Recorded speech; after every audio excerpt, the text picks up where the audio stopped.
بسم اللہ الرحمن الرحیم۔ یہ جو کلپ میں بنانے کی کوشش کر رہا ہوں، ابھی تک میرے ذہن میں کوئی عنوان تو آیا نہیں ہے، مگر میں ایسے ہی لے کے بیٹھ جاتا ہوں کہ کوئی نہ کوئی ذہن میں کوئی نہ کوئی مفہوم تو آ جائے گا۔ چلیے چنچی پہ کوئی گفتگو کرتے ہیں۔ چنچی ایک تو اس ماڈرنائزیشن والے دور میں جب لوگ مریخ پہ کمندیں ڈال رہے ہیں، جب چاند کو مسخر کر رہے ہیں، جب افلاک کی گہرائیوں میں جا رہے ہیں، جب دنیا کے بہترین اور جدید ترین شہروں میں، جس میں امریکہ یا یورپین کنٹری ہے، یا آپ کے پڑوس میں ایران ہے، یا آپ کے سعودی عرب ہے، یا مڈل ایسٹ ہے، دبئی وغیرہ ہیں، آپ وہاں کے جا کے عمارتیں دیکھیے، شاپنگ سینٹر دیکھیے، شاپنگ مالز دیکھیے، آپ وہاں کی سڑکیں دیکھیے، جگمگاتی بھی آپ کو ملیں گی۔ حد یہ ہے کہ رات کو بھی دن کا سماں محسوس ہوتا ہے، سڑکیں آئینے کی طرح یوں جگمگ جگمگ کر رہی ہوں گی کہ آپ اس میں اپنی شکل دیکھ سکتے ہیں۔ یہ میں نے بات محاوراتی کہی ہے، مطلب ہے اتنی، یعنی رات کو دن کا سماں معلوم ہوتا ہے، اتنی صفائی، چیزیں اگر مہنگی ہیں تو پیور ہے، خالص ہے۔ یعنی وہاں پہ میں نے یہ نوٹ کیا ہے، جتنے بھی لوگ رہتے ہیں ہمارے عزیز، ہمارے اعزاء احباب، وہ آ کے یہی بتاتے ہیں دبئی کے بارے میں، یا مڈل ایسٹ کے بارے میں، یا ایران کے بارے میں، اور یورپین کنٹری اور امریکہ کی تو بات ہی الگ ہے کہ چیز اگر مہنگی ہوگی مگر اتنی شیورٹی ضرور ہوگی کہ پیور ہوگی، خالص ہوگی۔ یہاں کی عجیب حالت ہے۔ اور ایک ہوتی ہے کہ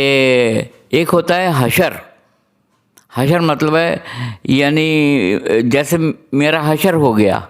اب وہ دنیا والوں تک جب باہر بات چلی جائے گی تو اس کو کہیں گے حشر نشر ہو گیا۔ مطلب ہے اگر حشر ہو چار دیواری کے اندر تو وہ بھی پھر بھی قابل قبول ہے، مگر وہ حشر جو نشر ہو جائے اور چار دیواری سے باہر بات چلی جائے تو کتنے شرمناک بات ہے، کتنے افسوس کی بات ہے کہ آپ کی بات اب آپ کی بات نہیں رہی، یہ پرائے لوگوں تک پہنچ گئی ہے۔ انٹرنیشنل میڈیا پہ پاکستان کا جو نمبر ہے کرپشن میں، وہ سب آپ لوگ جانتے ہی ہیں۔ باہر کے لوگ جب وزٹ کرتے ہوں گے، یہاں سے کیا تاثرات لے کے جاتے ہوں گے۔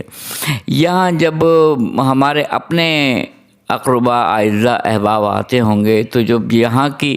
سڑکوں کی حالت زار دیکھتے ہوں گے، جگہ جگہ گٹر ابل رہے ہیں وہ دیکھتے ہوں گے، جہاں جہاں کچرے کے ڈھیر لگے ہوئے ہیں وہ دیکھتے ہوں گے،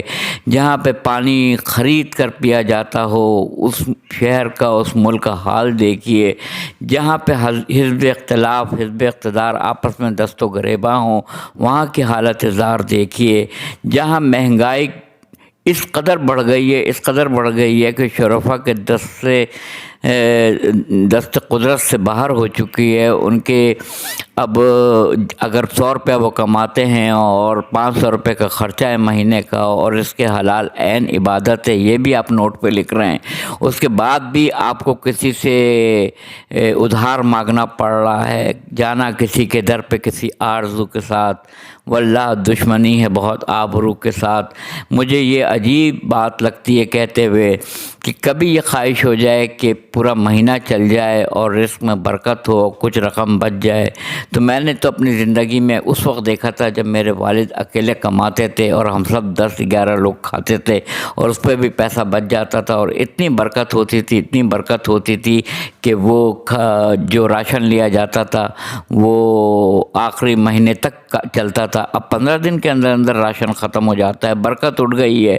صحت اس قدر لوگوں کی خراب ہو چکی ہے، ذہن اس قدر خراب ہو چکے ہیں کہ زبان سے بولنا کچھ چاہتے ہیں، الفاظ کچھ نکلتے ہیں، ذہن میں لفظ کوئی ہوتا ہے، زبان پہ لفظ کوئی ہوتا ہے، یعنی ذہن تھکا دیا گیا ہے اس کرونا نے، اس مہنگائی نے، اس لوگوں کی نفرت، جلن، کڑھن، حسد، بغض، عداوت اور غیبت، یہ ایسی چیزیں ہو گئی ہیں کہ اگر بیماری کو دیکھ کے کہ لوگ ابھی ہیں اور شام کو خبر آ رہی ہے کہ ختم ہو گئے ہیں، سپرد خاک ہو گئے ہیں، معاشرے کو صحیح ہو جانا چاہیے تھا، مگر میں دیکھتا ہوں کہ جس قدر تیزی کے ساتھ لوگ اس دنیا سے آسودہ خاک ہو رہے ہیں، جا رہے ہیں، اتنے ہی برق رفتاری کے ساتھ لوگوں میں بدتمیزی عروج پر آ رہی ہے، بد اخلاقی عروج پر آ رہی ہے، فحاشی عریانیت عروج پر آ رہی ہے، اور آپ جناب سے تم تیرے پہ گفتگو آ گئی ہے۔ صبر کا پیمانہ لبریز ہو چکا ہے، کسی میں صبر نہیں ہے، کسی میں اچھی زبان بولنے کی جو صلاحیت تھی وہ سلب ہو کے رہ گئی ہے، لوگ مسئلے مسائل کا شکار ہو گئے ہیں۔ جانور کو بھی بقرعید کے زمانے میں اچھے طریقے سے لایا جاتا ہے، احترام کے ساتھ۔ آپ کوچز کا حال دیکھ لیجئے، اتنا بڑا شہر، چلیے 1.5 کروڑ کا ہے، چلیے 2 کروڑ کا ہے، چلیے مان لیا 3 کروڑ کا ہے، 4 کروڑ کا ہے، اگر 1 کروڑ کا بھی ہے تو آپ نے ان کے لیے کیا ٹرانسپورٹ کا انتظام رکھا ہے؟ کوئی انتظام ٹرانسپورٹ کا نہیں رکھا ہے۔ بزرگ حضرات کس طرح سے کوچز پہ جاتے ہیں، میں خود جانتا ہوں کس طرح سے وہ لٹکتے ہوئے جاتے ہیں، کس طرح سے وہ کھچم کھچ کوچ بھری ہوئی ہوتی ہے، اس میں وہ جاتے ہیں، سفر کرتے ہیں، اپنے آفس جاتے ہیں، کس طرح جاتے ہیں، کس طرح آتے ہیں۔ کبھی حکام اعلیٰ نے، حکام بالا نے، صاحب اقتدار لوگوں نے کبھی آ کے کچی آبادی میں سفر کیا ہے، کبھی پیچھے سیٹ پہ بیٹھے ہیں کوچ پہ، کبھی جب وہ جھٹکے لے کے وہ ڈرائیور اسپیڈ بریکر پہ بریک نہیں لگاتا ہے اور اچھلتی ہے۔ میں نے بہت سے لوگوں کو پیچھے جب وہ بیٹھتے ہیں اور وہ اسپیڈ بریکر پہ وہ کوچ اچھلتی ہے تو ان کا سر اوپر سے جا کے لگتے ہوئے اور 2 پارہ ہوتے ہوئے دیکھا ہے، سر سے خون بہتا ہے، ان کو ایمرجنسی میں وہاں بس سے اتارا جاتا ہے۔ بس کا کوئی، ویگن کا کوئی سرسان حال نہیں ہے، سڑکوں کے اوپر اتنا بڑا رسول بلاد شہر کراچی، پراشوب شہر، جہاں پہ جس کا کوئی وارث نہیں ہے، جو بیوہ بھی ہے، جو یتیم بھی ہے، اور میں کیا الفاظ کراچی کے لیے استعمال کروں، اس کا کوئی دیکھنے والا نہیں ہے، اس کے لیے کوئی بولنے والا نہیں، اس کے لیے کوئی کرنے والا نہیں ہے۔ صفائی کی موومنٹ چلی تھی مگر سب جھاگ کی طرح بیٹھ گئے۔ کہنا سب کو آتا ہے، کرنا کسی کو بھی نہیں آتا ہے۔ آج لوگ دعویٰ بہت کرتے ہیں، یہ سندھ کا حصہ ہے، یہ سندھ کا حصہ ہے، یہ ہمارا حصہ ہے، یہ الگ صوبہ نہیں بنے گا، مگر جب بات صفائی کی آتی ہے لوگ گھروں میں بیٹھ جاتے ہیں، جب بات نوکری کی آتی ہے تو ڈومیسائل بیسس پر آ جاتا ہے۔ آپ لکھتے ہیں کہ سوائے کراچی اور حیدرآباد کے سب اپلائی کر سکتے ہیں۔ یہ کیسا انصاف ہے؟ جب مال غنیمت کی بات آتی ہے تو سب ٹوٹ پڑتے ہیں، جب صفائی کی بات آتی ہے، جب 100-200 بسوں کی بات آتی ہے، جب حقوق کی بات آتی ہے،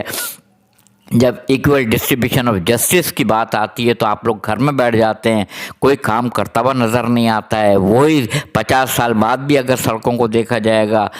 کسی کے گھروں میں اگر پانی کی قدر و منزلت پتہ کرنا ہے تو ڈیفنس والوں سے جا کے پتہ کریں، جن کے یہاں ٹینکر آتے رہتے ہیں، جن کے یہاں پانی فراوانی سے آ رہا ہے۔ میں نے اپنی آنکھوں سے دیکھا ہے، مشین چل رہی ہے، پانی اوپر چڑھ چکا ہے اور پانی اوور فلو ہو کے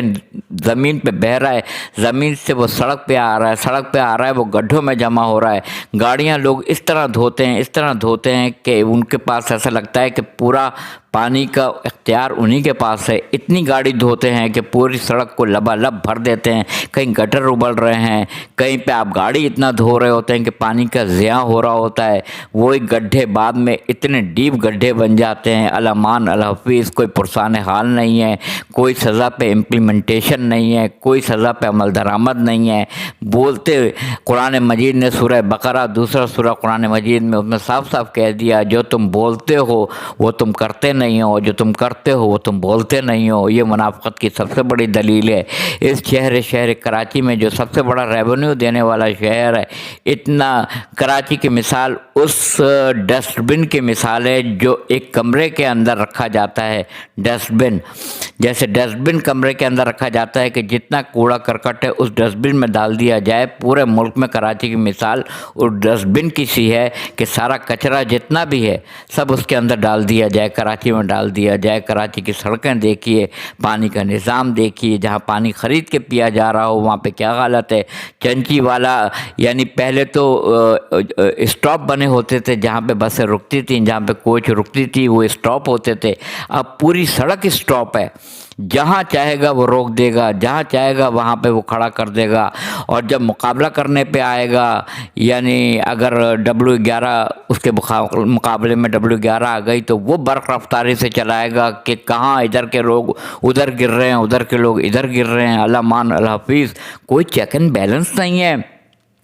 مجھے تو سمجھ میں نہیں آ رہا ہے کہ ملک کا حاکم کون ہے، ملک کا دیکھنے والا کون ہے، ملک کا وزیر کون ہے، صاحب اقتدار کون ہے۔ صاحب اقتدار ہونا اور ہے، اقتدار کے ساتھ صاحب اختیار ہونا اور ہوتا ہے۔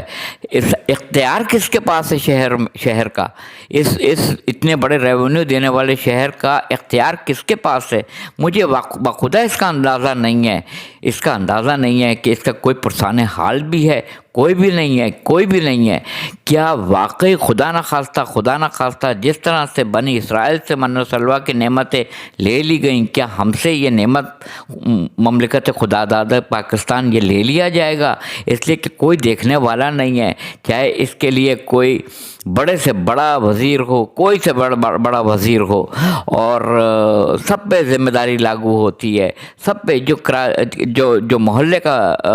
کونسلر ہے اس پہ ذمہ داری عائد ہوتی ہے، جو شہر کا میئر ہے اس پہ ذمہ داری عائد ہوتی ہے، جو سندھ کا وزیر ہے اس پہ ذمہ داری عائد ہوتی ہے، جو وزیر اعظم ہے اس پہ ذمہ داری عائد ہوتی ہے۔ اور میں نے ایک جگہ ایک حدیث پڑھی تھی، حضور صلی اللہ علیہ وآلہ وسلم کا ارشاد گرامی ہے کہ جب تم کوئی معاشرہ بگڑا ہوا دیکھو تو سمجھ لینا کہ وہاں پہ سے کوئی 4 چیزوں میں سے کوئی ایک چیز خراب ہے: تاجر، علماء، قاضی، حکمران۔ آپ نے فرمایا جہاں پہ کوئی معاشرہ خراب اور بگڑا ہوا دیکھو تو سمجھ لینا کہ 4 میں سے کوئی ایک چیز خراب ہے: تاجر، قاضی، علماء، حکمران۔ اور جہاں چاروں کے چاروں بگڑے ہوئے ہوں تو وہاں کا منظر کیسا ہوگا یہ آپ مجھ سے بخوبی جانتے ہیں، دیکھتے ہیں۔ وآخر دعوانا الحمدللہ رب العالمین۔